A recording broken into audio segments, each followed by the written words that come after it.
Welcome to the Calm Parenting Podcast. If there was ever a time when we needed calm and calm parenting, it would be right now. So lots of anxiety out there, of course. A lot of people freaking out, of course, makes sense to me. What am I going to do? Like Monday morning, I was going to send my kids off to school, have my regular day. Now they may be with me for 2 weeks, 3 weeks, 4 weeks, 6 weeks, 8 weeks. Who knows how long it's going to last? And so there's a lot of anxiety. By the way, this is Kirk Martin, founder of Celebrate Calm. I want to give you some tools today to help out with this and how we want to approach setting up the day, the days, the weeks, and some practical ideas of things you can do. In a separate podcast, I will deal with academics, schooling, how to get those brains focused, how do we handle that. There'll be a little bit of overlap, but I want to do it in separate podcasts.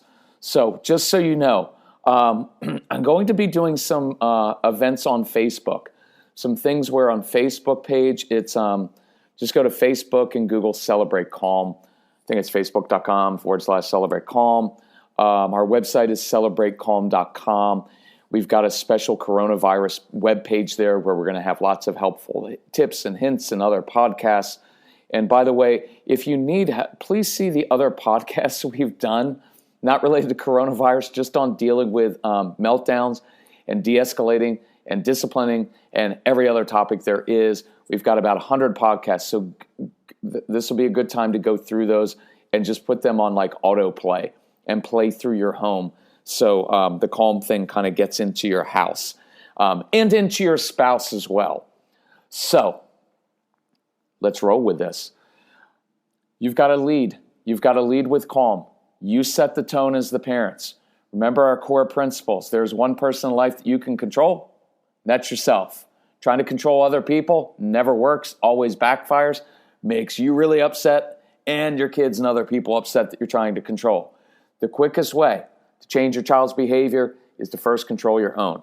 If you're going to freak out, if you're going to be on edge all the time, your kids are going to pick up on that. And you're going to have to be ruthless about your self-care. You're going to have to be ruthless about saying, I'm the adult in the room. I'm not going to react to other people. I'm not going to give power to other people. When the kids are bored, I'm not going to get all upset. I'll go through that in a minute.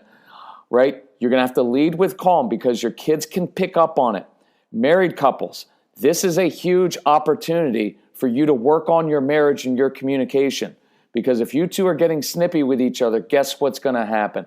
That is going to snowball right down through your family. There's no way around that. You're going to, look, I'm just going to be honest with this stuff. Please, well, if you want to be offended, be offended. But it's not meant to be offensive. I just have to say it bluntly. You have to be the grown-ups. And this is a good opportunity to learn that. Would have been nice if we would have all done this before, right? So that we're in this place, you'd be prepared for it. That's why we've been talking about this for years. Get your house in order. Get your marriage in order. Work on your relationships so that you can both be mature, grown-up human beings. Because if you're not, good luck the next few weeks. Sorry to be like that, but you've got to own this stuff, right? You've got to, right? I know some of you, it's really frustrating because there are a lot of moms who listen to this and who've really worked hard at this, and you may have a spouse like, oh, you just take care of the kids, my way or the highway, right? And you guys know my background, that was me. You've got to grow up in this stuff. And you've got to work on your marriage, right? Like back in January, we put together a special thing. We've got a Calm Couples Marriage Program. And I basically gave the thing away, pleading with people, please work on your marriage because it has a bigger effect on your kids than you can possibly imagine. They pick up on every subtle little thing that's going on because they're really sensitive kids. So I encourage you, not in a condemning way, but in an encouraging way and an opportunistic way to say, this is the chance. I'm telling you, this whole thing that's going on is a huge opportunity because some people are going to really get destroyed by this. And it's not even going to have anything to do with actual virus and health issues. It's just because they don't have a solid foundation with their kids, in their marriage, and in their home, and with themselves. And they're going to have a really hard time with this. Those of you who've been really working on yourselves, this is an opportunity, or those of you who've wanted to, this is an opportunity to really change and really put in place some really cool things that will long outlast this virus, that will be generational change. So work on yourselves. I've got podcasts all over the place on that. We have all of our programs are designed to teach you how to control your own emotions and impulses so that you can lead with calm confidence. So embrace it and go with it, right? So I'd encourage you. Let's talk about a little bit of structure. Most of your kids have very, very busy brains. Your strong-willed kids have busy brains. Everything feels like it's out of control for them. And that's why changes in plans are so hard. Transitions are difficult. They often are controlling and bossy. Playing board games is a lot of fun because they change the rules of the game, cheat, and quit. So now we're talking about your entire schedule is completely thrown away, and that's going to cause a lot of anxiety. So here are a few ideas for you. Quick perspective. Way back in the day, here's what we did. We had, for those of you who are new to us, we have a very strong-willed son named Casey. If you ever need help with our programs or need help with anything, he's the kid he's 26 now, you're going to talk to him. He was every bit as challenging and difficult as your kids, and maybe even more. But today, he's a grown-up, and he's awesome. And he will help you out. His name is Casey, and you can email him anytime at Casey, C-A-S-E-Y, @celebratecalm.com. He was difficult, so we decided to do something different. I wanted to help these kids who are made differently and wired differently. And instead of bringing them into a therapeutic office to work with them one-on-one, we decided to open up our home. So the idea was we'll have 8 or 10 or 15 strong-willed kids, some on the spectrum, some not, just all strong-willed kids. We're going to have them in our home. And that way we can teach them in the moment. We can change plans on them at the last minute so that they'll melt down. So we can teach them how to control their emotions, how to deal with disappointment. And so these kids would come to our house, and over the course of a decade, we had 1,500 kids in our house. It's basically what you are looking at doing the next few weeks is what we would do with these kids. So here's an idea for you. I would come up with an act like this is camp, like you're running a camp for kids. And so let's say it's a 2 or 3 or 4 week camp. Let's lay out a structure for this camp. Call it whatever you want. Back in the day, we called it Trailblazers Camp or Innovation Camp or Adventure Camp. So each day or each week has a different theme perhaps, right? So you may have 1 week may be all about learning about things all over the world. So one day may be about Italy. You're going to make Italian food. You're going to talk like Italians. Maybe you're going to watch The Irishman with your little kids and have them be scarred for life. I'm kidding. But you can watch Italian movies. You can watch things on YouTube. Look, Italy's great because you can study great art that came from Italy. You can study architecture from Italy. You can look up different places in Italy that maybe you want to go on vacation one day. Okay? You can look up Russia, all the different anything that your child is interested in. Maybe each of the kids takes a different country. And maybe you do it. Monday is Italy Day, Tuesday Spain Day, Wednesday is another country. Do you see what I mean? With the theme, you can end up creating a whole day's worth of different things, right? Just around food and cooking together and learning. Look, why not use this time? There's all kinds of great apps. There's all kinds of free stuff out there to learn some different words, just basic Italian words, German words, Spanish words, whatever it is. Anyway, that's a theme that you could do. You could have a different theme based on the interest of your family. You could maybe have it around, let's say every Monday is going to be learning about a different country. Tuesdays are always going to be about starting your own little business, right? There's a theme. What can we do to serve and help other people? How can we use all of these within this family? I get a little whiteboard or a poster board, right? And start to write this stuff down. Like write down the names of each of the parents, each of the kids. What are all of your strengths? Don't write down all of their weaknesses because that's all you focus on anyway. And that's what look, you can't build a child's confidence and build a successful child by focusing relentlessly on all the things he's not good at doing and trying to fix that. That's why your kids don't have any confidence. You have to build on their strengths. So make a list. Use this time. Here's our family tree. Here's what Jacob is good at, and Sarah's good at that, and mom's good at that, and dad's good at that.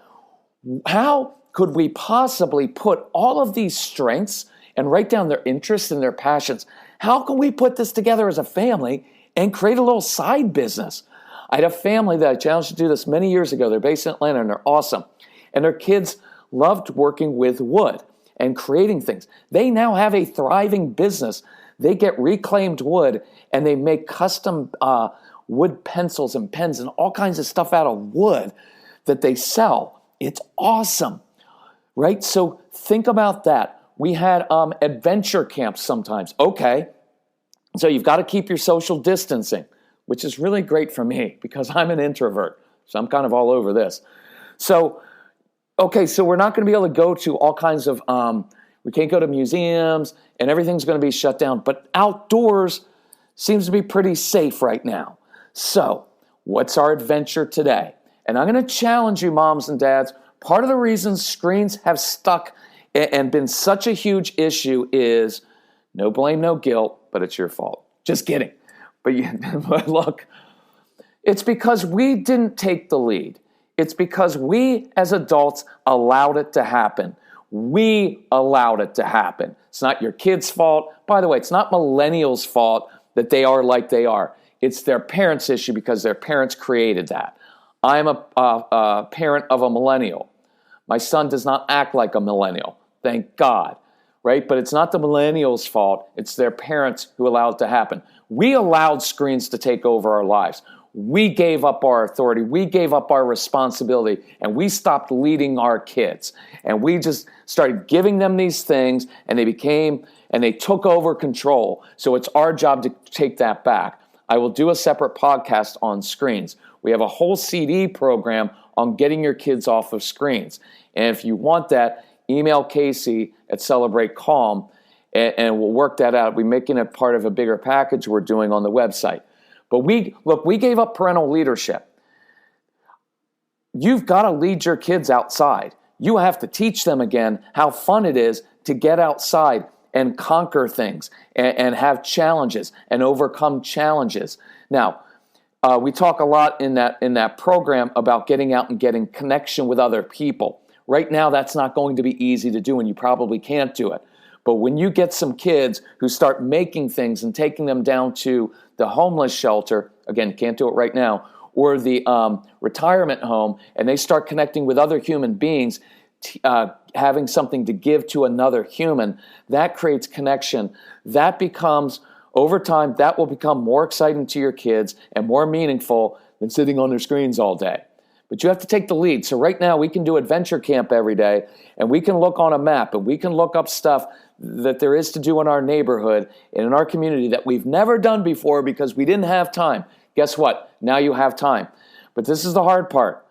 I don't know how to say it, but you're going to have to get off your butt, and you're going to have to put on some workout clothes or some clothes where you can go out and sweat, and you can lead, and you can hike, and you can ride your bikes, and you can be exhausted at the end of the day. You're going to have to do it. Just telling your kids, go out and play, just doesn't work anymore. When we were kids, we knew what to do. That was our natural bent. It's what we just woke up ready to do. You're going to have to do it, so make it an adventure. Do it. Hike places. Look, here's the deal. Your kids aren't going to like it. Too bad. Right? We had 1,500 kids. Guess what? 1,494 of them, this is stupid. I don't want to do it. My legs are tired.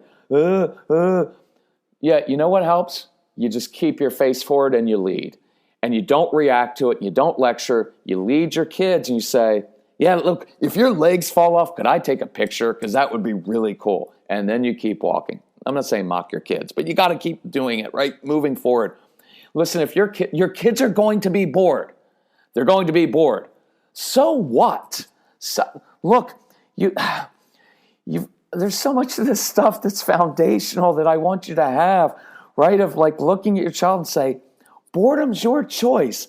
I had to say that to 1,494 kids. I'm okay with you being bored. Look, we used to do boredom camp days. I would get up in the morning and tell my family, hey, today's going to be boredom camp. You know what we're going to do? Nothing. It's not our job to entertain these kids. They're going to learn how to do it themselves. And we're going to bring out this little box filled with junk, like all this stuff that we're going to throw away, but we kept. And what we're going to tell them is boredom is a choice. And if you choose to be bored, that's going to stink because you're going to be miserable. But you have the right to be miserable and the right to be bored. But here's the thing. I am not a circus clown, and I am not your entertainer. And my job is not to make you happy. My job is not to entertain you or make you happy. Happiness is yours to do. Contentment is yours to figure out. I will provide tools for you. I've got a cool junk box. We have a whole world to explore. We can't interact with other human beings, but we have lots of stuff out there to explore, and we have stuff inside to explore. And if you're in a bad mood, and if you're bored, that's your mood. But don't expect me, right? Here's one of our phrases. Your mood does not determine my mood, and your behavior does not change or determine my behavior. It's up to you. So you're going to have to lead instead of reacting to your kids. And I know it's going to be hard, but welcome to life. Welcome to parenting. Parenting is hard, right? So human relationships are difficult. You know why? Because the purpose of human relationships is not happiness and joy.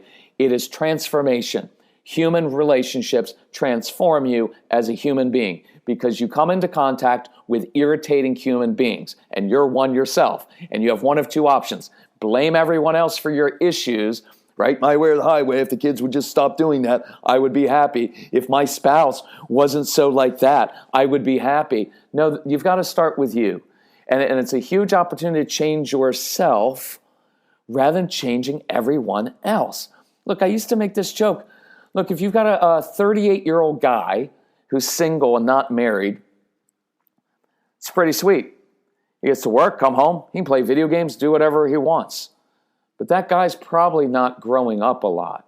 Because if you're that same 38-year-old guy and you're married and you've got 2 kids, you now have 3 other people in your life who are bringing out the worst in you, the best in you, your immaturity, and they're provoking you.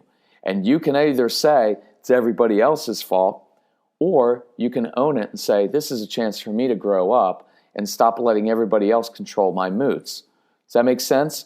So, sorry I'm getting on the tangents here, but this is real life. This is what you're going to have to do. And this is where all of your plans mean nothing if you don't embrace these core points of my job is to control myself and not other people, right? So, let's have a structure. Camp days, camp themes. Let's write an itinerary down every day. So I'll tell you what we did when kids came to our house. 1, they had a secret mission. Every day when I met these kids, I'd meet them outside my house and I'd give them a little envelope and say, inside is a secret mission. It's something that only you can do, and I bet you can't do it. I would wake your kids up in the morning with a mission. Some of you have 2, 3, 4, 5, 6 kids. So guess what? You're going to be exhausted. But come up with a mission, because you can either help focus that brain proactively, or it's going to devolve into chaos pretty quickly. I learned very quickly on when we did those boredom camp days or I didn't have a plan, it was miserable. Take the time. So when your kids wake up, give them a mission. What's something they have to accomplish? Not a chore, not a piece of homework, but something they have to find. Little kids treasure hunt. Maybe you hide their breakfast. Maybe you hide their clothes that they have to wear. Maybe you do a treasure hunt. Maybe it's something that broke in the house and you need it fixed, and you have a child who's good at breaking stuff. You probably have a child who's good at taking things apart and not putting it back together. Give them a mission. You know that idea that I throw out there all the time of waking your kids up? Hey, guess where you're eating breakfast this morning? Outside. I hid your food out there. You got to go find it. Now you have time to do that. Why would you not do that? Some of your kids would love eating their breakfast outside. Why not? Hide it outside. I don't care. Just throw some stuff out in the backyard and let them go eat on their hands and knees. Many of your kids would love that. But if you hide their food outside, look, seriously, why not? Please don't be so resistant. Look, all of this comes back to, it's funny, I don't have any of this extra stuff in notes in front of me, but it all comes back to controlling your own control issues and your own anxiety issues. Well, I don't want to do that. Well, then you're going to be miserable all day. right? Like, why do the kids have to come down and eat some rigid breakfast every morning or eat rigid meal with their parents yelling at them and getting on them about their table manners? Feed them outside.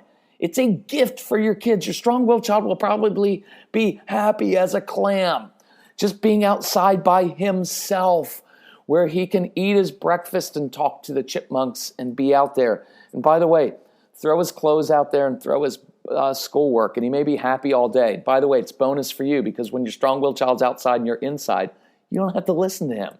And neither do your supposedly good kids. And it's a bonus for your strong-willed child, because guess what? He doesn't have to listen to you and his annoying perfect siblings. So again, I'm just having fun with it a little bit, but do it outside. And then we would do a little bit of schoolwork. So I always had a little bit of schoolwork, a lesson plan planned for the kids, but it was short and sweet and very intense. And I like to play music. I'll get into this when I do the school podcast. We do a little bit of work because I like getting them outside. I like getting a secret mission done. We start the day. You create a success when you start the day. Now I just started my kids off on creating a success. Now I get one subject matter done. Maybe one subject we do. I don't know what it is, but do an easy one. Get the day off to a good start. Then we would hike. We would go outside. Did the kids like it? Not at first. And you know why? Because it was summertime usually, and it was really hot and humid. Oh, it's hot and humid. Too bad. We're going for a hike. So they have to get their backpack. Now, I don't know if you can do this. It depends if your grocery stores are still open and if there's still any food in there. But we would have them hike up to the grocery store. Now, we lived in kind of a planned little community. We didn't have like great woods, but there were some trees there, a little bit of woods. So we would hike through the woods. Guess what happens when you start hiking through woods? Kids' natural curiosity takes over, because sometimes there's a stream there. Guess what your kids are going to want to do? Get in the stream. Let them play, let them explore. Look, part of this, I'm just being realistic. You just got to eat up some time, right? Because you got day after day after day. And so if you get in the woods and the kids start climbing things, roll with it. The reason I want their backpacks with them is, one, so they can carry their own water and their own stuff, so that mom, dad, you don't have to carry everything. I wasn't going to carry. Look, I'm not a mom. I'm not going to carry everything. Mom, stop doing everything for your kids. So when I hiked these kids, they carried their own backpack. Why? Because I'm not a, what do they call? I'm not a Sherpa, right? I'm not a Sherpa. So if you guys are going to get hungry, you better plan for it. You better get the bottle of water. And by the way, we didn't do juice. I got rid of the juice drinks, all the juice stuff, because it's just basically colored sugar water. If you want to use it, fine. It's up to you. But I just went to all water at our house. Why? Because it just tends to be better for the kids. Do they like it? No. We miss our drinks. This doesn't. Well, guess what? When kids get thirsty enough, guess what they'll drink? Water. And so just like we did. Look, we didn't even hydrate. Did anybody talk about hydrating when we were kids? We were way more active. We drank out of a hose that probably had all kinds of nasties. Who knew what we drank out of and did when we were kids? Probably built our immune system. Anyway, so hike through the woods. Look, I want them to have their backpack. You know why? Because you may just find that they do better schoolwork while they're in the woods. Watch, some of your kids are going to build a dam in the woods because that's fun. So teach them, like, hey, you're going to be a little beaver. Build a dam. And they may lay by the water. Some of your kids are going to lay in the water. Who cares? I don't care where and how you do your schoolwork, as long as we're learning and doing that. And they're going to skip rocks in the water, and they're going to find trees that have been fallen down. And they may want to go look, when you get them out there, their natural curiosity kicks in of like, Mom, can we build a fort? And usually you don't have time for that. Now you do. So let them go back and get the chainsaw and let them start chopping down. I'm kidding. But let them get some things, and they have to build a fort. Guess what they can build? A fort where that becomes your new, that means your one-room classroom is now a fort in the woods where you go to. Does that make sense? And what we found is, so we kind of, we would have these kids at our home, and what we had in our planned community, we had those big drainage ditches, right? Those like big culverts. And so you could actually go down underneath the ground and walk through them. Now, what I told the kids is, hey, these are drainage ditches for all the wastewater coming through the neighborhood, so we can't go down there. And so that immediately made them want to. And so, because whenever you tell a child not to do something, they're going to want to do it. Guys, it's not safe down. Okay, we're on it. Right? We were speaking in Chester, New Jersey, at doing a parent workshop.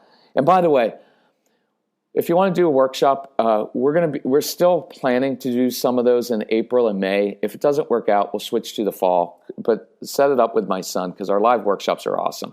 So we are doing this at morning workshops. So school was in, and the principal came over the loudspeaker and said, intercom, and said, "Kids, we're going to have outdoor recess today, but remember, stay out of the wet grass and out of the mud." And right then I looked at all the parents and said, "I know where your kids are going. Expect your kids to come home muddy." Because that's what they do. So we would do schoolwork underground. Why? Because that's pretty cool. Sitting in this big culvert with water running through it. And guess what they had to do? They had to challenge themselves to sit so that they didn't get wet. And then they get wet. Who cares, right? Look, play games with your kids. If you want to get them off screens, play games with. I played a game with the kids where we would get water and they would have to fill up the water balloons, and then they just I would stand underneath the deck and they had to throw water balloons at me. Why? Because it's really fun to throw stuff at an adult. Have fun with your kids and get outside. So then we'd hike up to the grocery store. They would have to make a grocery list, and I would make it a challenge. Guys, here's what you have today. We have $38.43. You guys have to get enough food for us to fix lunch today. And by the way, they would fix lunch. You have to fix lunch and have snacks, but you've got to come in under $38.43, whatever I mentioned. Now they're being really purposeful, and they've got to look, do we get this? Do we get a 3-pack? Oh, if we get a 6-pack, it's cheaper. Oh, this one's buy one, get one free. And now they would have to do math, and they'd have to figure it out. And the other part was, if you come in, if you are wise with money, and you come in under that amount, you guys get to bank that amount. And we'll put it in a separate fund to do something different. So if you can feed all of yourselves, have everything you need, and it comes in at $22.22, you guys just bank $9 and we'll put that aside for something fun. So now we're making everything that we do a learning experience, but we're doing it together and we're outside and we're moving, and I'm giving them challenges and I'm making everything purposeful. And then on the way back, they had to carry the groceries. Why? Because most of these kids had sensory needs, and it feels really comforting for them. They didn't like it, but it's good for them to carry heavy objects and to be walking down the street with a backpack on their back or food in their backpack and carrying both hands filled with canned goods or whatever they got. Try to get some fresh food, but whatever. Now, we would always stop again. Why? Because they needed a break. And then we would often do some schoolwork, one subject or one lesson, while we stopped in the woods or in kind of a fun place. By the way, we did fun stuff. Occasionally, we would take a shopping cart and we would have shopping cart races down the street. One time, we got pulled over by the cops. That was awesome. What a great learning lesson for the cops to come up and catch my little group racing shopping carts, because they were concerned about us, stealing shopping carts. And so we had to talk politely to the police and promise to take back the carts, which we did. And then we just took them out the next day because I wanted to set a good example of here's how you break rules. I'm kidding, kinda. But anyway, so we mixed learning, fun, all of that stuff. There were times where I took the kids to a construction site. Why? Because it's kind of interesting to watch these people. When do we have time to slow down and watch everything that goes into building a home or a building? And the kids would get to see it go up. And it was kind of interesting to them. And we take snacks and we would walk there. Some days we had our bikes. So I just encourage you, think about in your neighborhood, what are all the different things that you can do? Where can you go? How can you structure it like this? And look, I had 10, 15 kids. You may have 2 kids, 4 kids, 6 kids. Get them moving a little bit. Come up with some projects, right? What are some outdoor projects you've wanted to do at your home? Find an outdoor project maybe for your neighbor. Maybe you have an elderly neighbor or someone who's handicapped that you can help. Maybe your kids can start their own little businesses, right, with that woodworking. Maybe an internet business where they're selling stuff over the internet, creating duct tape wallets. Maybe doing hard work in the neighborhood. Some of your kids love things like shoveling mulch and landscaping and pulling weeds and raking leaves and cutting grass. Why not use this time to start a little business? Many of your kids are great at that, right? Have some traditions in your home. Oh, by the way, clean out your home. It's a great time. Clean out your home. I don't know if you can drop stuff off now at the, donate stuff for the Salvation Army and all those places. You may not be able to do it, but you could set it aside or start selling stuff on eBay that you don't know, right? Use this time to your advantage. Have some traditions in your home. Traditions are an awesome thing because rules tell a child what not to do. Traditions tell us what to do. So Tuesday is taco night. Tuesday is technology-free Tuesday. Wednesdays, every Wednesday morning, we just live in our pajamas all day long. Maybe we go outside in our pajamas. Whatever it is.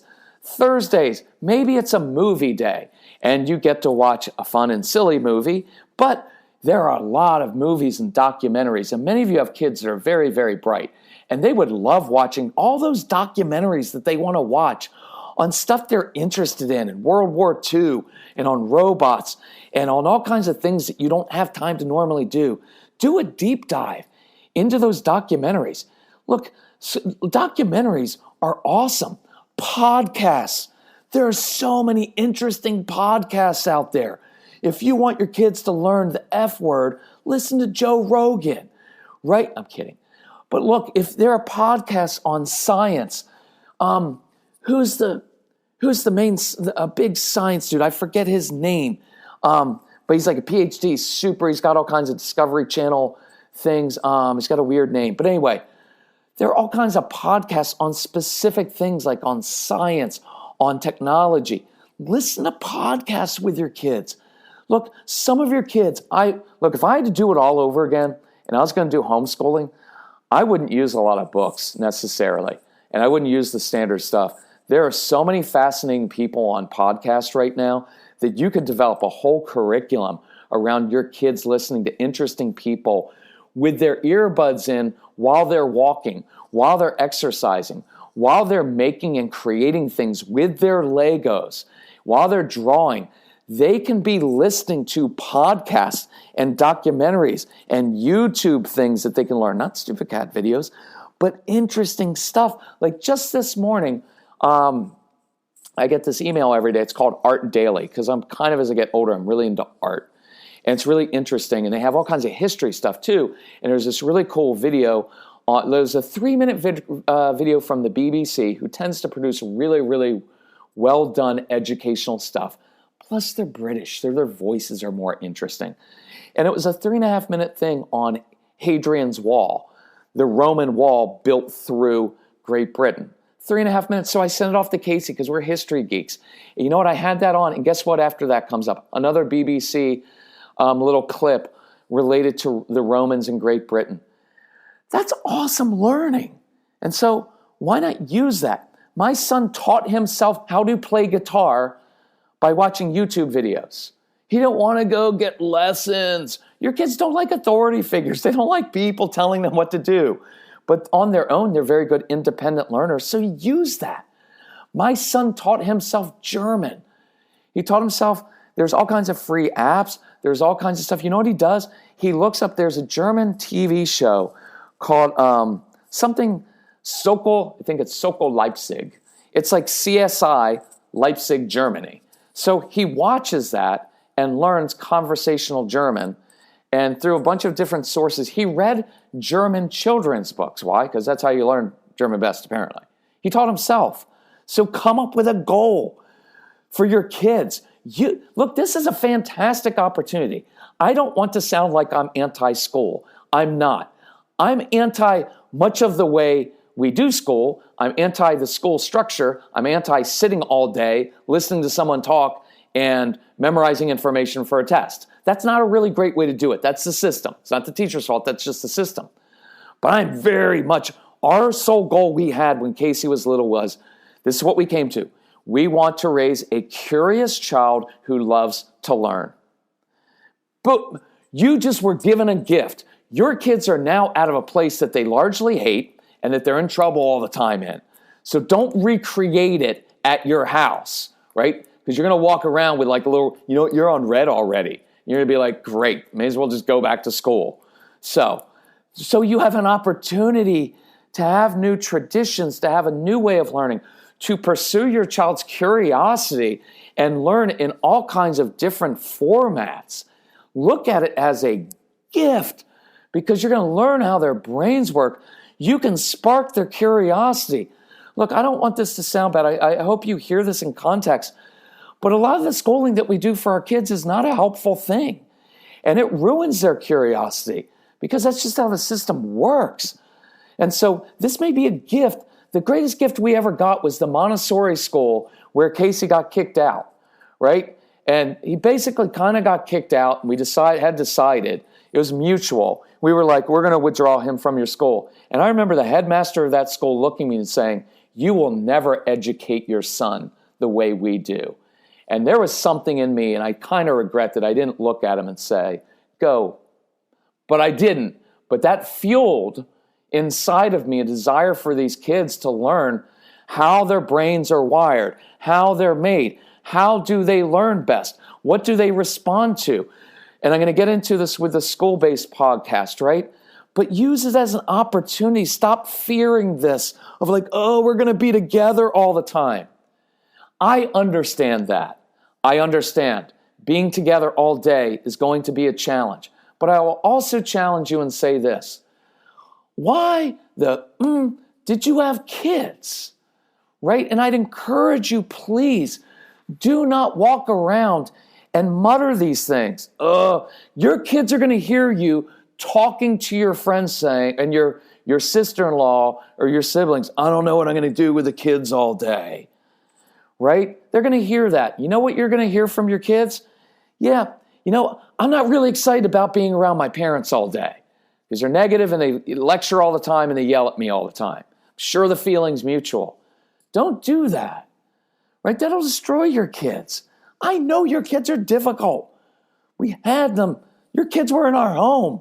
We know what a pain it can be. But you got to change your attitude with that. Right? I'm not saying it's all Pollyannish. This is a wonderful opportunity, children. I love you so much. I can't wait to be with you 24/7 for the next 8 weeks. I'm not saying that you have to be rose-colored glasses, but I am asking you to change your attitude and be proactive. Look, I'm going back to the screens thing really quickly. We allowed that to happen because we weren't proactive and we didn't put enough energy into saying, yeah, I know all your friends have those things, but I'm going to show you a different way. We're going to get outside and we're going to play games and we're going to forge connections with other human beings that are so much more fun and so much more meaningful and mean so much more to you and meet so many more internal needs inside of you that when you do go over your friend's house and play with their screens, you will tell them, hey, you know what we did yesterday with our parents? And the other kids are going to want to come join our family. We abdicated leadership. We did. And that's on us. Don't blame your kids for being addicted to screens, right? I've used that joke before of giving your kids a little bit of heroin after school or cocaine and say, look, just do a little bit of blow. It'll take the edge off, but don't do too much. You can't do it. And so be the leader. This is awesome opportunity, right? Try those new things. Don't complain about your kids. Here's another one. Let your kids teach you something. You don't have time for that in a normal day. Overscheduled. Got to go, go, go, go, go, go. You can't do anything now. I want you to go to that son or that daughter, that teenager, and say, you know what? I've dismissed your interest sometimes because we didn't have time for it. Forgive me for that. Forgive me for dismissing what you are naturally curious about because I've been beholden to good grades and good behavior, and I apologize for that. But I want to feed your curiosity. Will you teach me something about that subject? Will you teach me German? Will you teach me how to play the guitar? Will you teach me how to play that game? Will you teach me how to build like you do? How do you teach me how you see the world? I'm going to come in and lay off the sofa upside down with you because I want to see the world from your point of view, right? Moms, create that junk box. Be creative, right? And tell your kids it's up to you to solve your own boredom, right? Do all those things. Use our CD. Look, if you have our CDs already, use them as curriculum. It is awesome. You can play them in the background so your kids hear, and I guarantee if you play our CDs and you get them as, look, instant download, so you can play it in the car, you can play it on your phone, you can play it on an iPad, on the computer, play it through the loud system, play it 24 hours in the background. I don't care. I guarantee your kids are going to listen to those in the background and be like, huh, Mom, that guy's describing me. Wait, did you tell that guy and his son about me? Because they're describing me. Oh, so there's nothing wrong with me? No, there's nothing wrong with you at all. I just need to learn how to use your awesome brain in different ways. Oh, here's what else they're going to say. Mom, Dad, he's describing you. You guys do that. You guys lecture. You react. You give all your power to us. You do that all the time. Mom, he's describing you. And you can say, I know, and I apologize. I apologize, because instead of controlling you from now on, I'm going to control myself. Hey, kids, what's one thing I can begin doing instead of lecturing you, instead of controlling you? What's one thing I can begin doing so that I'm not on my phone so much? See, ask your kids to teach you something. Use the CDs as curriculum. Guys, maybe you have that as one of your themes. Hey, every Tuesday and Thursday, we're going to listen to one of these programs for 15 minutes, for 30 minutes. We're going to do one on learning styles on ADHD University or Casey's, my son, Straight Talk for Kids. Kids, this is for you to listen to because he's going to teach you how to control yourselves, because if you control yourself, we won't have to. Maybe it's on Defiance and Disrespect. Listen to the one on discipline with your kids and say, so how do you think we should do discipline differently in our home? Why isn't what we're doing difficult? Right? Listen to the ones, some of them on anxiety, right? Do that stuff with your kids. That would be awesome. If you don't have them, then get them. You can go on our website. We have all kinds of specials now at celebratecalm.com, or email Casey, Casey, at celebratecalm.com. Tell him about your family. He'll put together a custom package for you. Put together pricing that works for you. We just want to help you. So do that stuff. But here's another one. I want you to practice space. You guys are going to need space from each other. So create space, create boundaries, have code words when you need a little bit of space. If you can with a spouse, let's split the kids up if possible with the parents. So if possible, sometimes mom takes one or two of the kids, dad takes one or two of the other kids. So you don't have to do everything together. There are days where mom's going to have the kids all day, days when maybe the dad has the kids, and you give each other a break, right? Let's do a thing. Moms, especially, I want you to have, because I do this with my homeschooling parents, at least 2 times during the day, mom time. Kids, here's how it works. Every morning at 10:48, I get 13 minutes of alone time. And then every afternoon at 2:42 p.m., I get 17 minutes, or you can do it the same number of minutes, I don't care. 13 minutes of alone time. This is time. Or maybe it's a half hour of alone time, or maybe it's an hour, depending on how old your kids are. During this time, I will not hear a peep out of you. Not a peep. You're not going to talk to me. You're not going to ask me for anything. You're not going to complain. Siblings, you are not going to fight. Because this is my alone time. This is my time. And my time is important. And I promise you, if you ruin even a second of my alone time, you will rue the day that you did that. I will declare martial law in this home. And anytime you are trying to do anything that you enjoy, I will talk. Dad and I are going to yell and scream. We do not mess with us. I want this time. I need this time. And you guys need me to have this time. Because if I do not get this time alone, I will murder you. I'm kidding. It's true. Not true about the murder. It's enforcing alone time. That's self-respect. That's saying that my time is important and you need to respect my time. And if you don't respect my time, there will be to pay. Right? It's not a threat. That is a promise that you make. Look, that's how we discipline. Right? Even matter-of-fact time laid out. Moms, dads, I want you to have your time together. Quick little note. And I'll try to hit this on another one in case any of you tuned out. Coming up on 45 minutes, but you don't have anything else to do. So I'm kidding. You have tons to do. You got lots of homework to do after this. By the way, maybe you let your spouse, maybe you let your kids listen to this podcast so that they can come up with some ideas. It may spark something in them. Mom, we've always wanted to do X. Now we have the time. Why can't we do that? All kinds of projects that you can work on. Project learning is awesome because you'll learn so many different things, right? For the dads who stay home or who are going to be home working, I want to speak to the dads. It is not fair of you to expect your wife to keep 1, 2, 3, 4, 5, 6 kids quiet for you all day. It's not going to happen, and I promise you, I'd rather be you working in your office, right, than I would be having to be with the kids all day long, that responsibility, right? Like it's going to be easier. So have a little bit of mercy and grace, and don't expect, like, you need to keep, I earn the money for the family. You need to keep the kids quiet. That's an unrealistic goal. It's unrealistic, and it's not right of you to do. So here are a couple things you can do.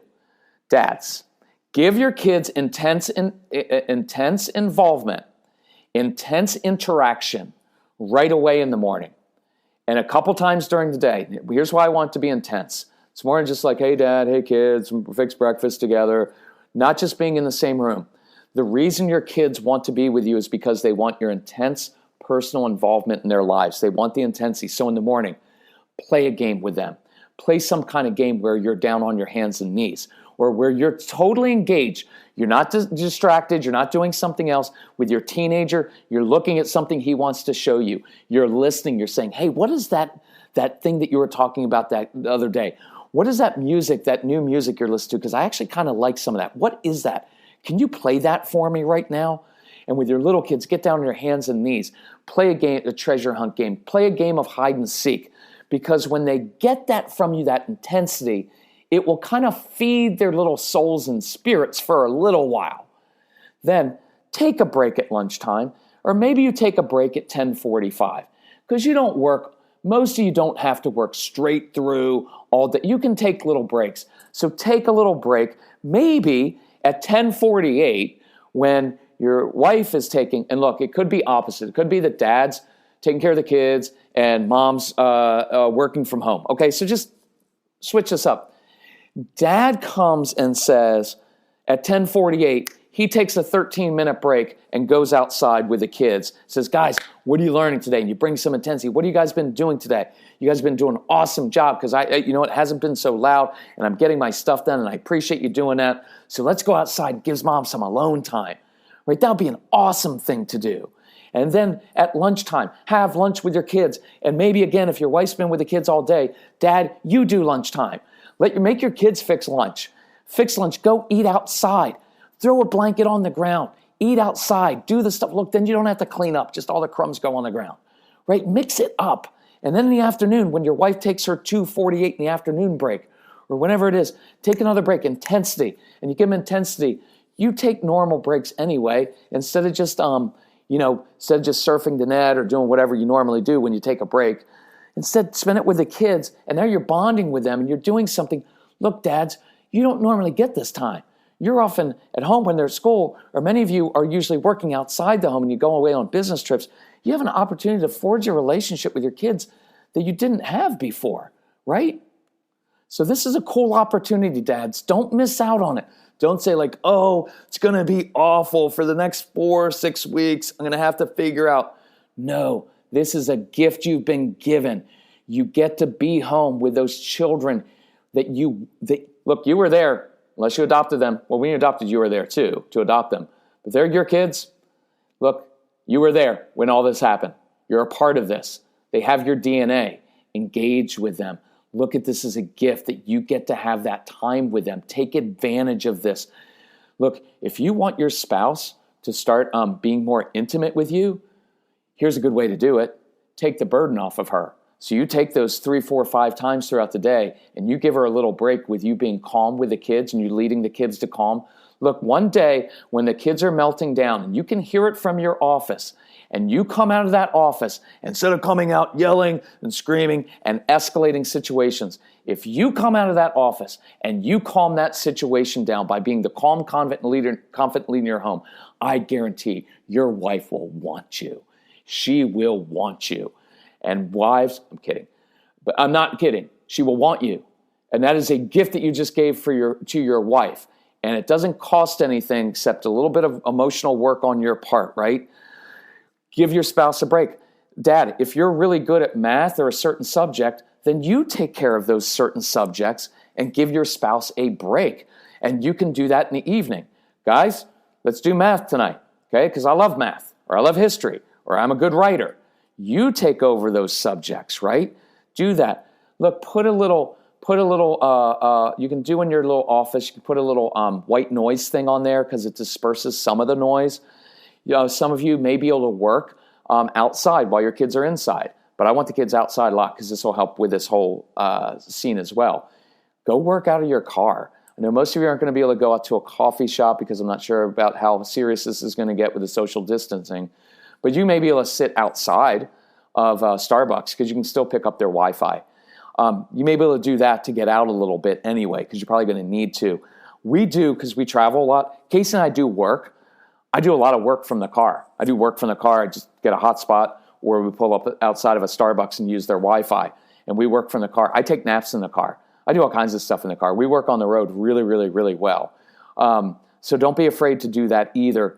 But I'm going to close it now because it's getting a little long. Come up with a theme. Let's attack this.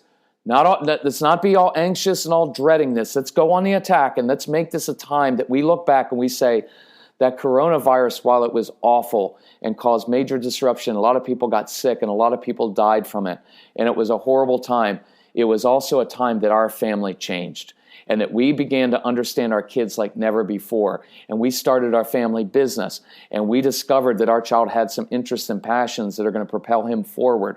And we learned about some new podcasts, and we started learning together. And moms and dads worked on their marriage, and we worked on our family life together. And we can look back and say that was a turning point for us, and that was awesome. We learned how to bake together and cook together and do all kinds of different stuff together. And so I want you to listen. If you have our CDs, use them right now. This is the perfect time. If you don't have the programs, look online at celebratecalm.com. Email Casey, Casey, at celebratecalm.com. We will help you out with this because we can teach you how to calm home and stop the power struggles and get your kids' brains working with that ADHD University program. It will be fantastic, and you need that one for schooling. Anyway, thank you. If we can help you, let us know. Go to celebratecalm.com. Look for the coronavirus tab. We're going to have all kinds of tips, all kinds of different podcasts there. And you can also find all of our other podcasts online as well. And follow us on Facebook because I'm going to do some Facebook Live events where I'll answer your questions live, okay? Thank you. Not just hang in there. Let's not just survive. Let's thrive during this time. Talk to you later. Love you all. Bye-bye.